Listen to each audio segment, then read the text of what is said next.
Every single day, Lagos generates over 13,000 metric tons of solid waste, more than many African countries produce in a week. But less than half of this waste is properly collected or disposed, while the rest piles up in streets, markets, and growing dump sites across the city, turning communities into ticking time bombs. From Ojota to Agege, Ayobo to Yanoba, and across Lagos, waste is piling up faster than it can be managed, threatening both the health of residents and the environment. Very, very hard, like just to struggle for myself and for my kids too. So that's life in this place is just like just for you to look for somewhere to just hide your head, just put your head.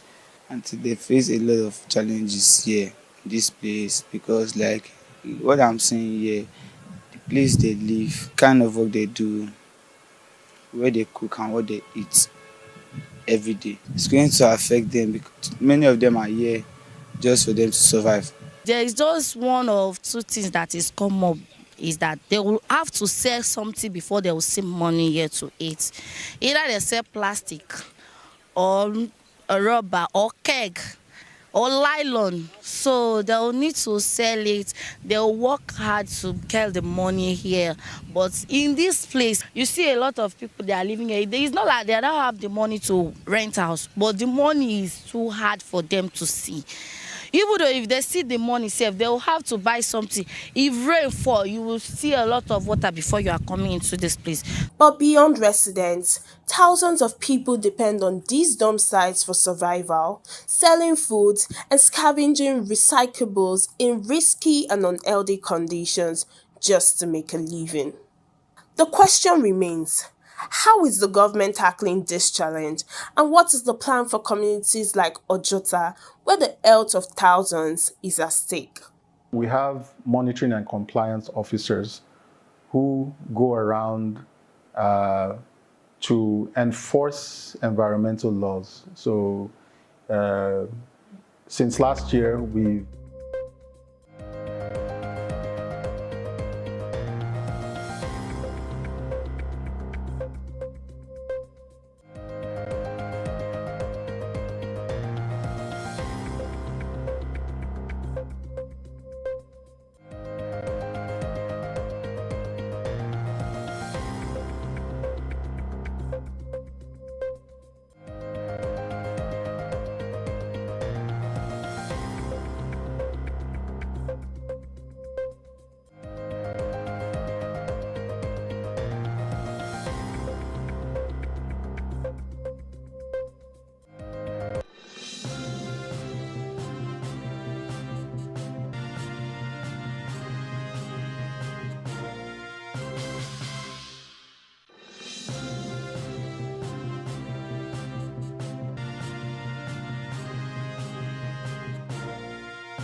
Hello and welcome.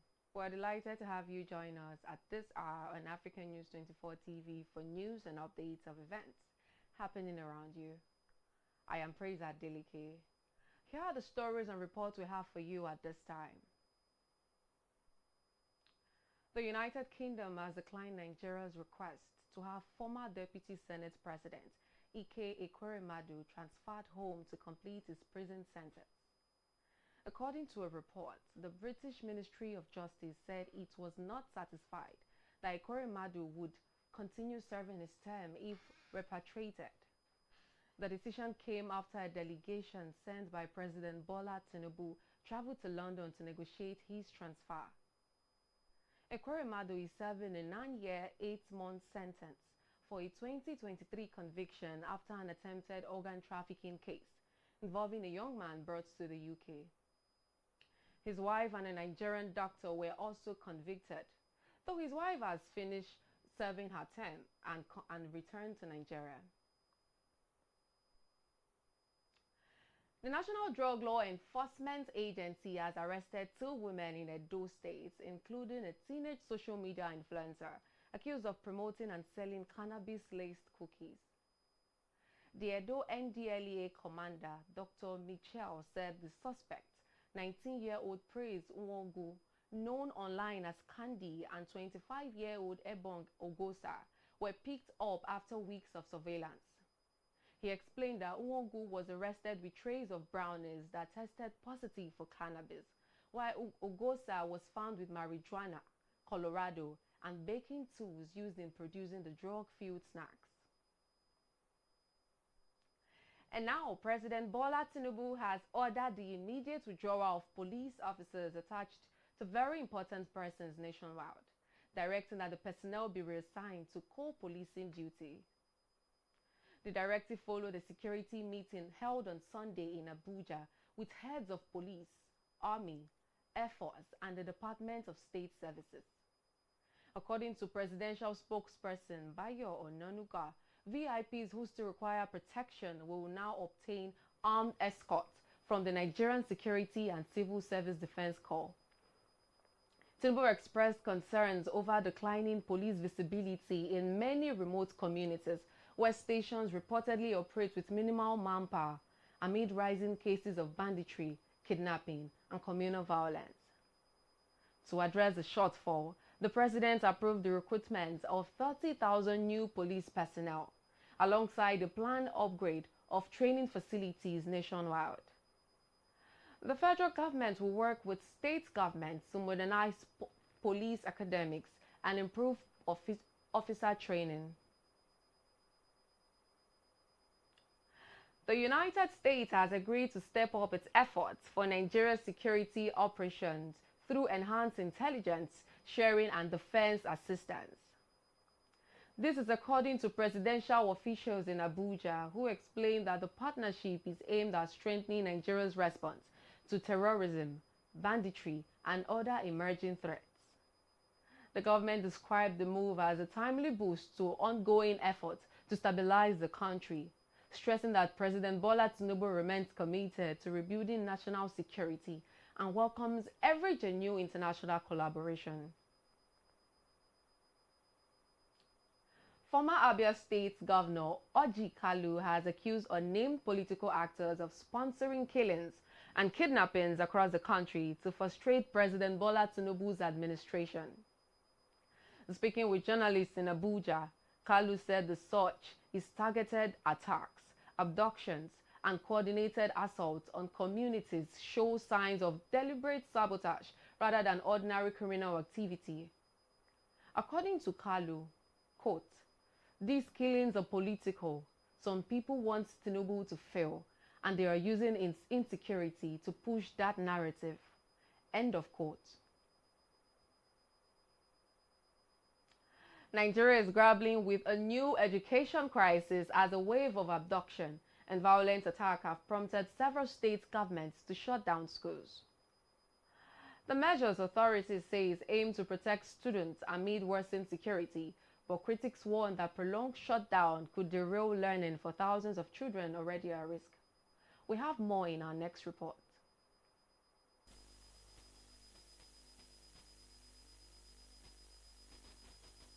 In November the 21st, 2025, there was a news report of the federal government closing 41 unity schools over rising cases of students' abduction. The Federal Ministry of Education has, however, dismissed the report, but that announcement appears to have given some states an idea of how to handle security challenges they face. KEBBI took a leaf from that, declaring all public and private secondary schools across the state shut with immediate effect, following the recent attack of bandits where a principal was killed and 26 schoolgirls abducted from Government Girls Comprehensive Secondary School, Maga local government area. It was stated that the directive also affects all schools and state-owned tertiary institutions across all 21 local government areas, with the exception of the College of Nursing Sciences, Benin KEBBI. Days after the KEBBI incident, Niger State declared a shutdown of schools in certain parts of the state, reason they appeared livid that the St. Mary's School opened without getting clearance. With the attack of gunmen on St. Mary's School, who abducted 215 students and 12 teachers, the school as well as others in Agwara local government area went back to being shut to academic activities. The Bauchi state government also announced the immediate closure of all schools across the state following heightened security concerns of recent abductions of secondary school students in KEBBI and Niger states. The decision affects primary, secondary and tertiary institutions, including federal government-owned and private schools operating within the state. Kwara was not left out as the state government directed the closure of schools across 4 local government areas amid escalating insecurity in the affected regions. Schools in Ifelodun, Irekpodun, Ishin and Ekiti local government areas of the state were shot following a bandit attack on a church in Erupu, Ekiti local government area, which left 3 worshippers dead and over 35 abducted. Katsina joins the list as the state government ordered the immediate closure of all public schools across the state following escalating security threats and banditry attacks reported in several communities. Reason that the decision is a precautionary measure following recent abductions of secondary school students in KEBBI and Niger states. Katsina shares a border with KEBBI state, where gunmen abducted 26 schoolgirls from Government Girls Comprehensive Secondary School, Maga, earlier. Also, the Plateau State Universal Basic Education Board ordered all basic schools across the state shut as a precautionary measure to safeguard pupils and reassure communities of the government's commitment to their safety.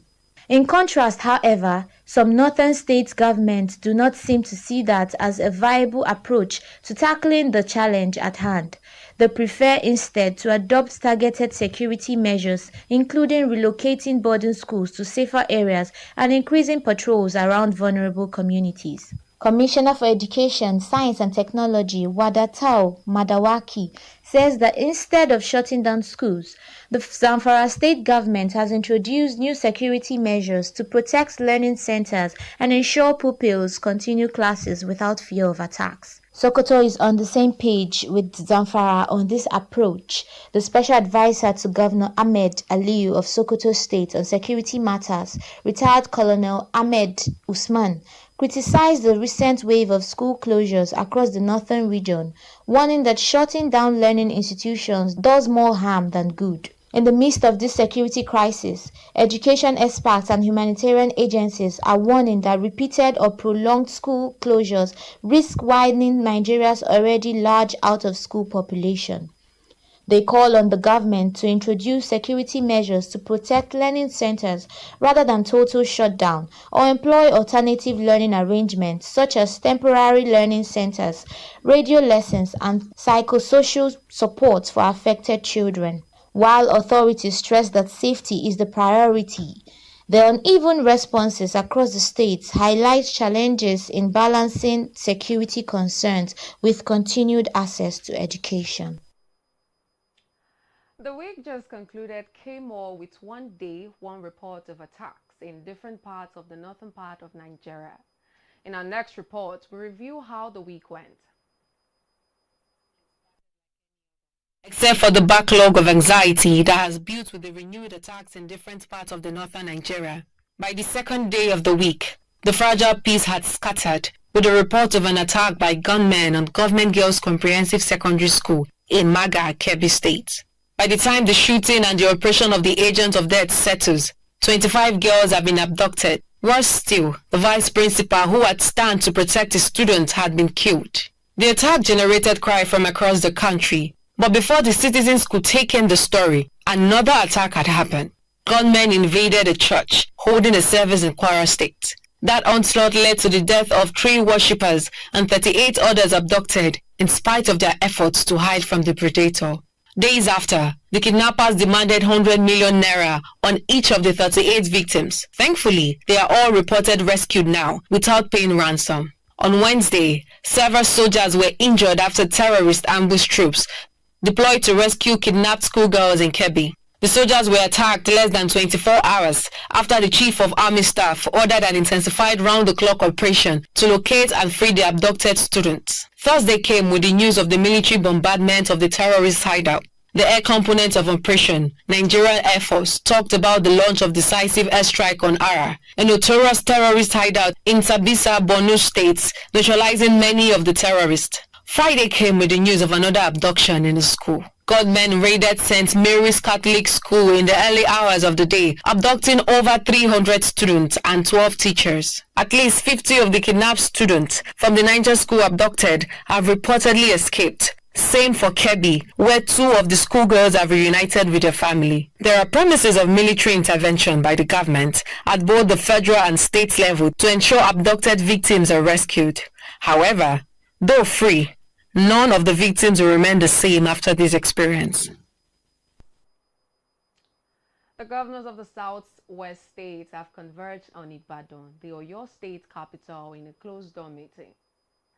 The meeting is attended by the chairman of the forum and governor of Lagos State, Babajide Sanwo-Olu, his counterparts from Ondo, Lucky Ayedatiwa, Ogun, Dapo Abiodun, Ekiti, Biodun Oyebanji, and the host governor, Seyi Makinde.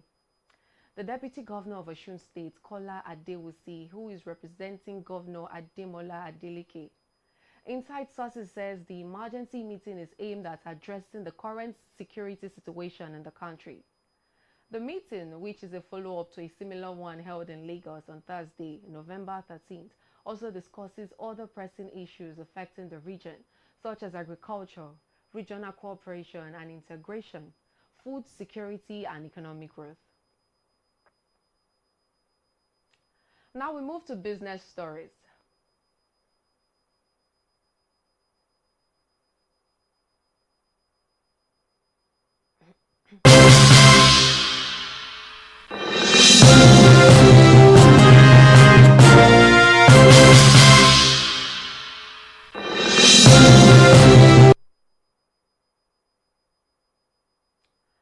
Power generating companies known as GENCOS have rejected the federal government's proposal, asking them to forfeit half of the 5 trillion naira owed for electricity supplied to the national grid.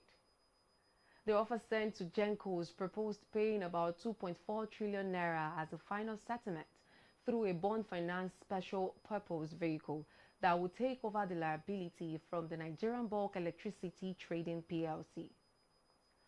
Sources within the GENCOS said the proposal contradicts President Bola Tinubu's earlier commitment to clear the outstanding debt in full and was unanimously rejected during meetings with senior government officials. The company is advised 2 alternative repayment models: immediate payment of 2.4 trillion naira with the balance scheduled for later, or a slight reduction applied only to interest charges, while outstanding energy and capacity payment remains intact. And on the foreign scene, a suicide bombing at the Federal Constabulary headquarters in Panjshir of Pakistan on Monday has left 3 paramilitary personnel dead and 4 others injured. According to Panjshir Police Chief Miam Saeed, the attack occurred at about 8 in the morning on Sada Road when one assailant detonated explosives at the main gate, while 2 other attackers were swiftly shot dead by security forces. Scenes from the blast site showed body parts of a suspected bomber scattered near the gate as emergency responders and bomb disposal teams moved in. The police chief said no group has yet claimed responsibility for the attack, which took place in a region that has faced renewed militant activity since the Taliban's return to power in Afghanistan in 2021. And now let's head to the world of sport.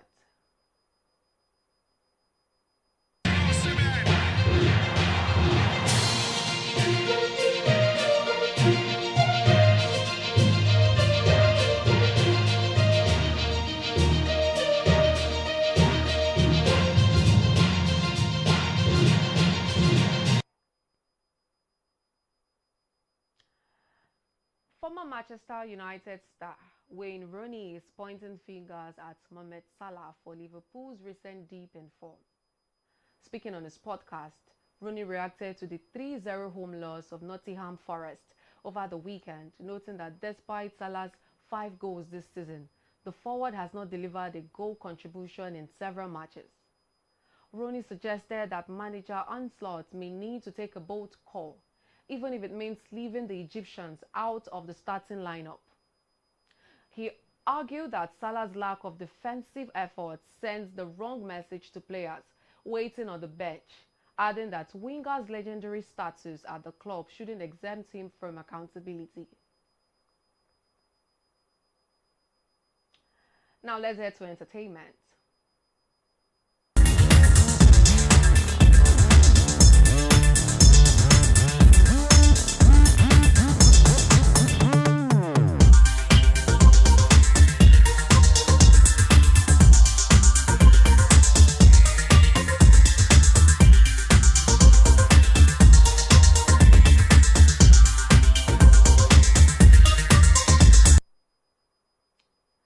The legendary reggae icon whose music helped propel Jamaica's sound onto the global stage, Jimmy Cliff, has died at the age of 81.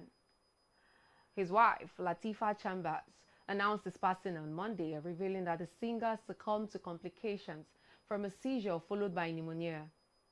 She expressed gratitude to his family, colleagues, and fans nationwide, noting that their unwavering support was his greatest strength throughout his career.